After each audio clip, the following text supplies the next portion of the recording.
हर्ष एक एडवेंचर प्रेमी इंसान था। उसे आउटडोर एक्टिविटीज और एडवेंचर्स करना काफी पसंद था। एक दिन उसने खुद से कैंपिंग पर जाने का फैसला किया। उसे पहाड़ और उनके ऊपर से दिखने वाले नज़ारे बहुत पसंद थे।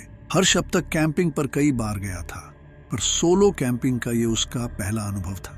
वह शहर से दूर पेड़ और झाड़ियों के बीच आकर काफी खुश था। उसने अपने साथ कुछ स्नैक्स, एक टेंट और बाकी ट्रैकिंग के लिए आवश्यक चीजें पैक की थीं। वो दिन भर पहाड़ पर चढ़ाई करता रहा। 8 घंटों के चढ़ाई के बाद हर्ष को थकान महसूस हो रही थी। उसने सोचा आज के लिए इतनी चढ़ाई काफी थी। आसमान में पहले ही अंधेरा छा रहा था और उसे अब तक टेंट भी सेट करना था। वह टेंट लगाने के लिए एक अच्छी और सुरक्षित जगह ढूंढ रहा था। तभी अचानक से उसकी नजर एक टूटे फूटे लकड़ी से बने केबिन पर गई। जांचने के लिए वह केबिन के पास गया। उसने दरवाजे पर आवाज लगाई, लेकिन कोई जवाब नहीं मिला, तो उसने अंदर जाने का फैसला किया। उसने उस केबिन का टूटा फूटा दरवाजा खोला। केबिन में अंधेरा था और लग रहा था कि सालों से कोई वहां नहीं आया था, पर उसे पता था कि यह केबिन उसके टेंट से ज्यादा सुरक्षित और मजबूत है। उसने देखा कि केबिन के कोने में एक लोहे की खटिया थी, जो एक इंसान के सोने के लिए काफी थी। हर्ष ने तय किया कि वह आज की रात वहां आश्रय लेगा।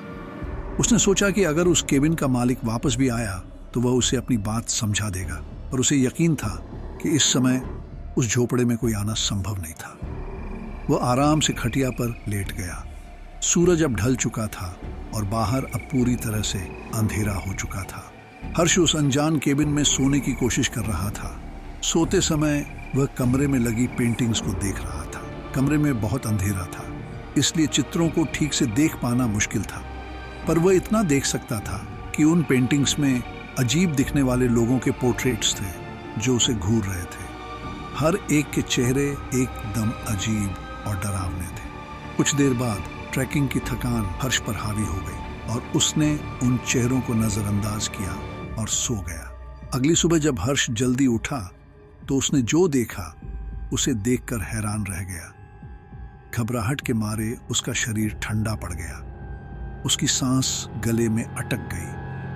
उसने देखा कि कमरे में कोई पेंटिंग्स नहीं थी, बल्कि खिड़कियां थीं, जिन्हें वह पेंटिंग्स समझकर सो गया था।